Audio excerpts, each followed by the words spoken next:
सुशांत आपन स्वागत करुचे आपन चैनल JR सुशांत ब्लॉग्स के आउ आज्ञा आमर कला और आमर कलाकार प्रकृति रे केते पीढ़ी नु चली आसुचे सेटा कहि नि होय किंतु आज के हमें एंता गोटे गाँ के पहुंची छु जेन गाँ गोटे कलाकार मानकर गाँ है आपण मैंने देखी पार्थे मोर बैकग्राउंड रे जितकी भी सज्जन मैंने बसी छन समस्ते गोटे गोटे कलाकार जेनता कि बहुत दिनों ई गाँ रे भजना पार्टी अच्छे और गाँर ना होचे बरियापाली जेनता कि रही हमर ओडिशार बरगढ़ जिला हमर पदमपुर ब्लॉक रो बरियापाली गाँ रो भजन पार्टी बोले सारा ओडिशा जानी छे इनर परिचयटा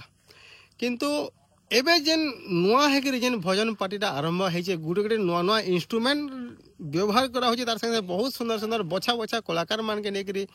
करा होचे जेन कलाकार माने के आगुर अनेक गुड़े अनुष्ठान रे काम करी आसीछन निजर ना रखी आसीछन तो आसुन बेसी देरी नहीं करू केनता हिसाब से भजना पार्टी केन केन म्यूजिक इंस्ट्रुमेंट लागू छे तार संगे संगे केते सुंदर सुंदर बछा गीत वाद्य तार संगे संगे प्रेम भाव भक्ति रे से भजनटा होचे टिके देखमा सुनमा और मजा नमा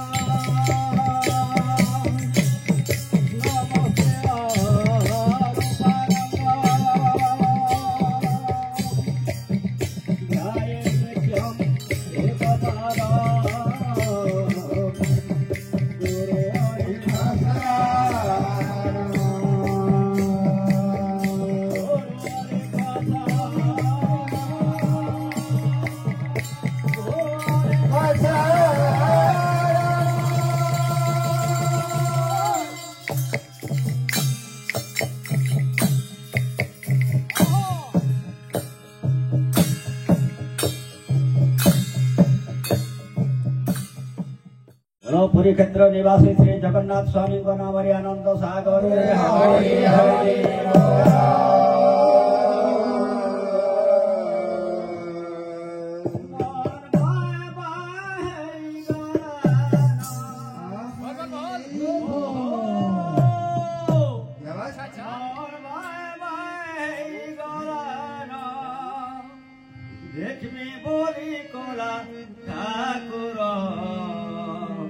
सांगरे जीवा तेरे खेतर सांगरे जीवा तेरे खेतर मन होई गलाना होई गलाना देखी बोली गलाना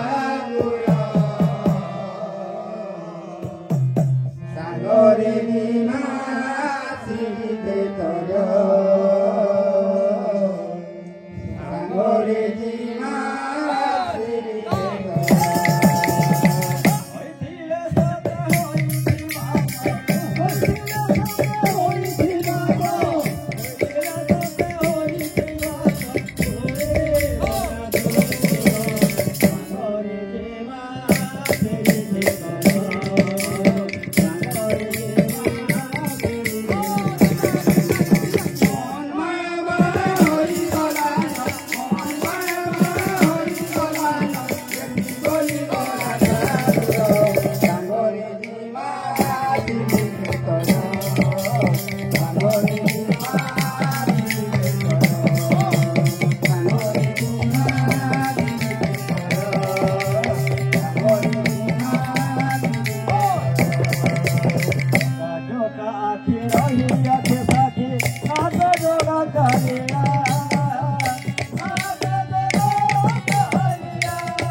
Hãy subscribe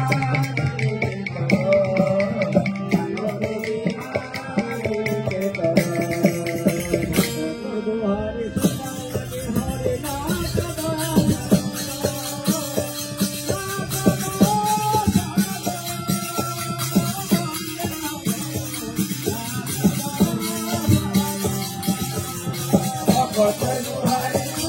Mì Gõ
để không bỏ lỡ những video hấp dẫn.